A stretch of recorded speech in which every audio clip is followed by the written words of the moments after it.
ఒక సూటి ప్రశ్న ప్రేక్షకులందరికీ, మీ పిల్లలకి మీరు భగవద్గీత, రామాయణము, భారతము, భాగవతం చెప్పారు. ఎంతమంది హిందువులు చెయ్యెత్తుతారు? నా పిల్లలకి నేను చెప్పుకున్నానండి, మా పిల్లవాడు రేపొద్దున ఎవడైనా ఇలాంటి పిచ్చి పిచ్చి మాటలు మాట్లాడితే వాడు నమ్మడండి అనే వాళ్ళు ఎంతమంది ఉన్నారు? చాలా తక్కువ. సినిమాలకు తీసుకెళ్ళట్లేదా? మనము రకరకాలవి చూపించట్లేదా? రకరకాలవి ఎక్స్పోజర్ చేయట్లేదా? ఎందుకు నీ ధర్మం గురించి నువ్వు నేర్పించట్లేదు? అందుకే మన పిల్లలకి ఉన్న సమయం కోసం, పెద్దవాళ్ళకు ఉండే సమయం కోసం, ఇప్పుడు సమ్మర్ హాలిడేస్, సాయంకాలం పూట మనందరం ఫ్రీగా ఉంటాం, పిల్లలందరూ ఫ్రీగా ఉంటారు.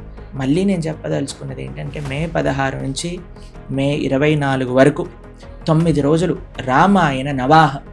పిల్లలందరినీ ఎలాగైనా సరే ఇంట్లో నాయనమ్మ, తాతయ్య, అమ్మమ్మ, తాతయ్య, తల్లి, తండ్రి, చిన్నపిల్లలు, పెద్దవాళ్ళు అందరూ కలిసి కూర్చొని ఒక సంకల్పం చేసుకోండి. ఈ 9 రోజులు సాయంత్రం 6:30 నుంచి 9 నాది కాదు. ఇది భగవంతుడికి నేను ఇవ్వాల్సిన ఒక గిఫ్ట్. భగవంతుడికి నేను హిందువుగా నేను చేయిస్తున్న ఒక సంకల్పం. ఈ 9 రోజులు రామాయణం వింటాను. మనం మెల్లమెల్లగా ప్రతి ఒక్క శాస్త్రము కానీ శాస్త్రీయంగా మనం వింటే రేపొద్దున ఇలాంటి ప్రాపగాండాలు మనం నమ్మాల్సి ఖచ్చితంగా రావు.